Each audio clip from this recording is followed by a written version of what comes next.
Sentro ba si Kristo sa atong kinabuhi karon? Sentro ba ang Dios sa atong kinabuhi?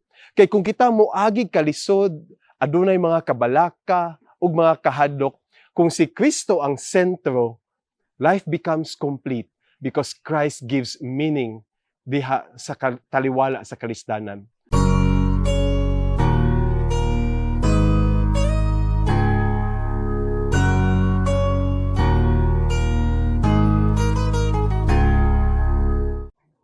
The paradox. Makadungog kita kanunay niini sa pinulungan sa atong simbahan. Paradox. Usa man kining paradox. Sa gingon kanato, lisod kayo ni hubaron diha sa pinulungan sa Binisaya, sa atong pinulungan. Apan ang Webster Dictionary and Merriam Dictionary nagkanayon nga paradox is a opposite or having seemingly contradictory qualities or phases. Kana bang, for example, dunay kahayag, dunay usab kangitngit. Or kung dunay kalipay, dunay usab kaguol. Contradictory of life. Mao kuno kini ang paradox. Maingon ang dictionary. Apan sa pinulungan sa atong pagtuo, paradox is not just opposites or contradictory. Paradox is the completion of life. Paradox, mao kini ang maghatag kanato kinatibuk-an, mao kini ang maghatag kanato sa completion sa kinabuhi.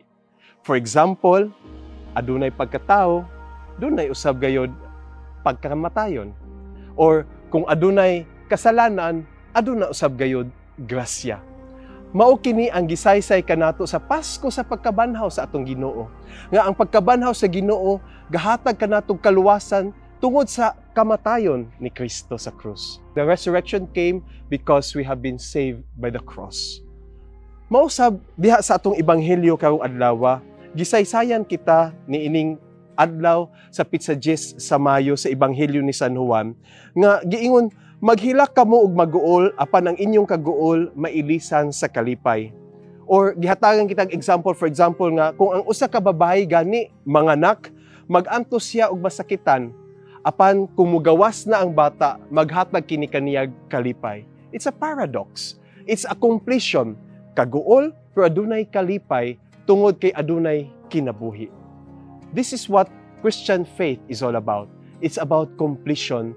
Kung si Kristo ang sentro sa kinabuhi. The paradox of life makes us complete when Christ is the center in our life. Mao nga ang pangutana, sentro ba si Kristo sa atong kinabuhi karon? Sentro ba ang Dios sa atong kinabuhi?